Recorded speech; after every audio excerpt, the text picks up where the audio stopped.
Well, that happened in the early 2000s, I think.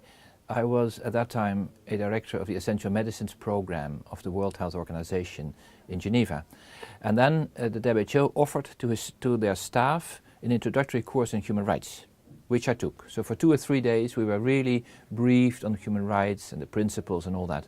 And I was really very interested in it. And then after that I started thinking, now what should I do to implement these principles into practice, into the practice of the Essential Medicines program, which was trying to make basic essential medicines available to everybody. So then I started to study, and actually there was a document in the WHO called 25 Questions on the Right to Health, which was like an information leaflet. And I checked all these 25 questions and said, okay, which of these are very relevant for my Essential Medicines program? And selected 5. And so I slipped into applying the principles into practice. And then I found 1 or 2 colleagues in the group who were interested. There were not so many, and we were relatively early, I think, in the process, and continued working like that. And from 2002 or somewhere in that period, there was the first UN Special Rapporteur on the right to health, was Paul Hunt, who came to WHO on several occasions. And then I became, with my program, one of the 5 practical applications of the right to health. So I worked a lot with him to translate the principles into practice. I was not the only one of the WHO programs, but one of the few early ones. There was the AIDS program that worked on stigma. There was the mental health program working on preventing stigma. Now, on the basis of the theory, you would think they would work a lot on protect. But we in our Essential Medicines, we were working really on fulfill the right to health, make medicines available to everybody. So that's how I got into it. And as we were one of the few ones, and we were able to attract students and did some studies and all that, we at least for some years, we were ahead of the rest. And that has been a great pleasure. And that's why I came, well, an expert. I wouldn't call myself an expert, but I was one of the first ones to apply the principles in practice. And it was interesting that WHO time we then made a publication, which I think has been well read by many people, which is called Essential Medicines and Human Rights. What can they learn from each other? And that is an aspect I would like to explain. That was interesting because it was not just us learning from human rights principles. The key point was also, and Paul Hunt always said that the human rights started with legal thinking. And for example, legal experts, for them usually something is black or white. It's this or that, which is good in theory and good in academic sessions. But when it comes to the practice of applying a program, it's never black or white. You have to compromise. And it becomes grey, or it is black here and white there.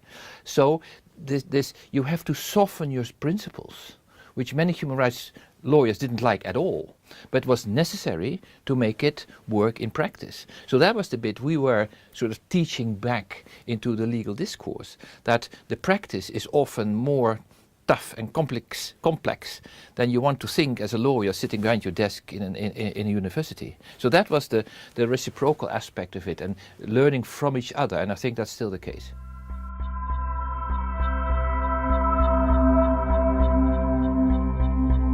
Well, I still talk about the right to health and what I would recommend. I think there are 2 important messages I would like to give. And the first message is, for me, I've worked 5 years as a mission doctor in a rural area in Ghana, etc., part of government systems, and later with the World Health Organization. I've seen many governments operating in healthcare systems. And then you still have the feeling that, okay, the government sits somewhere in the capital city and they give some services or some medicines to the villages, and they sit there and wait. It's like a favor. And the next minister may come or something and they take the favor away. And so it's like a paternalistic approach. You get something and I can stop it when I want. And then the human rights discourse has taught me that this is wrong. It's not like that. If you are in a village, you are entitled to the service. It's a right. It's not a favor you're receiving and waiting for. It's a right you can claim and should claim. So health as a right, justice as a right, not as a favor. That is a very important difference between the past, before the human rights, and the current situation. And I think that also means that when you speak to people or to patients or to populations, you have to make them aware of their rights and you have to empower them to claim it. That's the first important message. And the second important message is the following. I think WHO and the international health community has tried for many years, actually twice in history, to promote the idea of primary health care.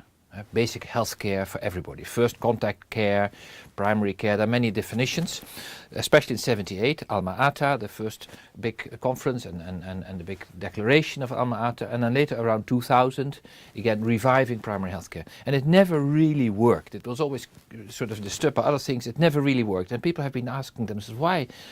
It seems so logical, yet it doesn't work. And then, again, human rights, in my opinion, is the answer. Because if you give primary health care as a favor to the people, it can change with the next government and can be taken away, etc. But if you say we go for the human rights approach, where the primary health care is part of your right to health, and you enshrine that in law, it becomes a legal approach with legal entitlements of the population, and if everything goes well, enshrined in the law, in the constitution or in the law. That means it gets less sensitive to changes in government and it becomes enforceable. And the early primary health care was never enforceable.